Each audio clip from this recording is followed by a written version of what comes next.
This is the Growth Table Podcast, where growth isn't just a destination, it's a daily decision. Have you ever walked into a room and felt your energy shift? Like your whole mood just dropped the moment you entered? Maybe it's someone's words. Maybe it's how they always turn everything into a competition.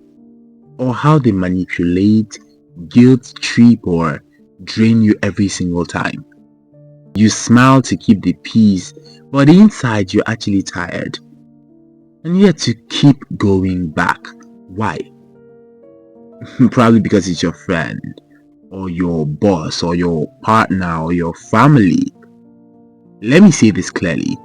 You don't owe anyone access to your peace.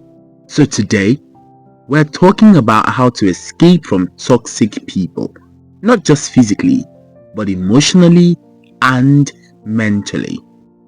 Let's talk about boundaries, about self-respect, about your healing. Welcome back to the Growth Table Podcast, that space where we have the conversations no one else is having, but everyone is feeling. I am your host, Salvation, and if you've ever dealt with draining people, emotional manipulators, or relationships that leave you feeling empty instead of full, this episode is actually for you. We're going to break it down. What toxicity looks like, why we stay in toxic circles, and most importantly, how to practically escape without guilt or shame. So, I want you to grab a pen, open your heart, and let's do this together. Understand? Let's dive in. What is toxicity? Let's define that first. Toxic people are not just bad people. Sometimes they are people who are deeply wounded and they pour their poison into everyone else around them. Toxicity looks like constant manipulation or guilt tripping, passive aggressive behavior, always needing to control, never taking responsibility for actions, draining your energy every time you come close. We are not just putting up this episode to actually teach you how to zone off or take off toxic people. We are also doing this episode to help you check in with yourself if you're actually the toxic one, and then start working on yourself. Here is the kicker. Sometimes we don't even realize we are in a toxic dynamic until we are already deep in it. The reason is because it often comes from people that we love, people we so care about to lose. So we tolerate the pain, we call it loyalty, and suffer in silence. Let me say this as gentle as I can. Loyalty should never cost you your peace. I repeat, loyalty should never cost you your peace. Before we go deeper, I want to ask you to do one thing very important. If this message is speaking to you already, if it's making you think about your own relationships or even opening your eyes, hit that subscribe button or follow button right now, depending on where you're listening from.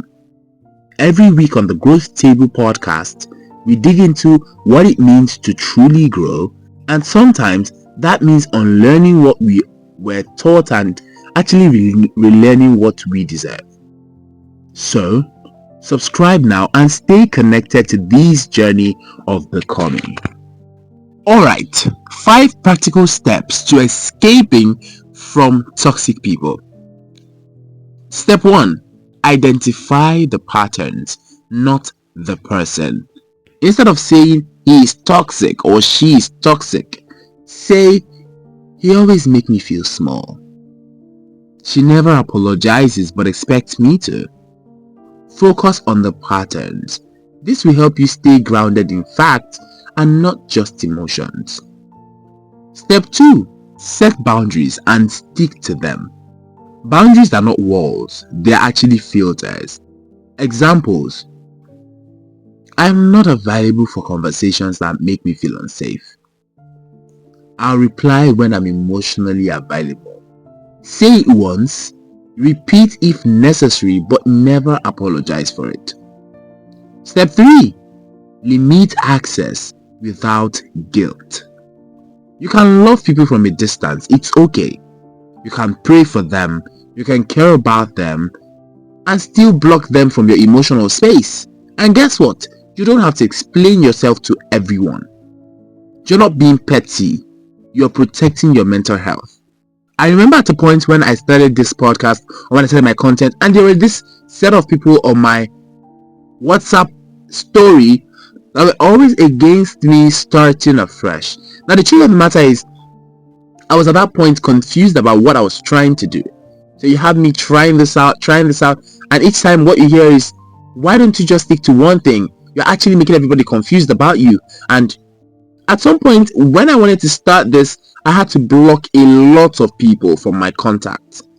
The reason is, I don't want anyone talking me out of making changes when it's necessary.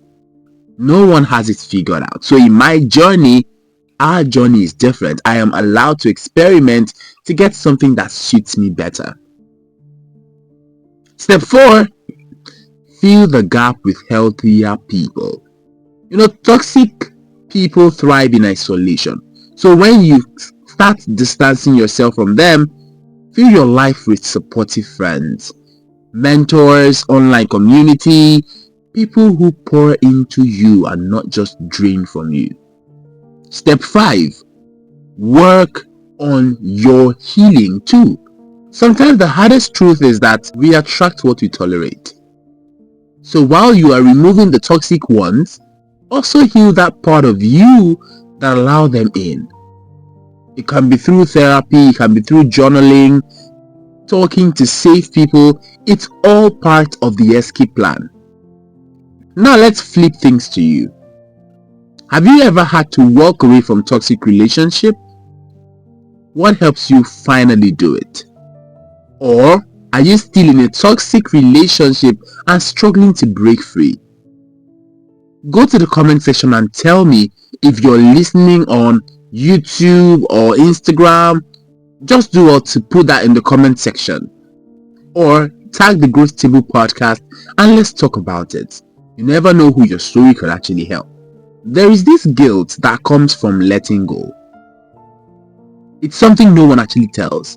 After you escape, you might start feeling guilty, especially if that person is or was a very close family friend, probably someone that you never thought you could actually put at a distance from you.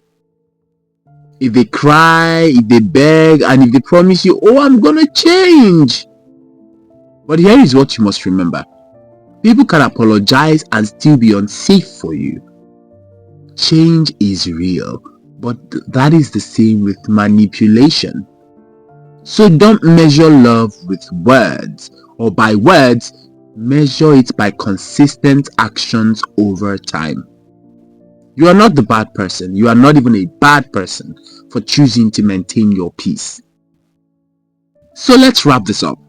Toxic people will not always live on their own, right? Sometimes you have to be the one to walk away. And yes, it may feel lonely for a while, but the truth is, loneliness is better than repeated emotional injury. Your peace is your power. Your growth is your priority, and you're not selfish for wanting to heal, for wanting to protect your peace. Thank you so much for listening to today's episode of the Growth Table podcast. If this message resonated with you, do me a favor and share this episode with someone who needs to hear this. Let's help each other escape cycles and step into freedom. And until next time, set boundaries, choose peace, protect your growth. This is the Growth Table podcast.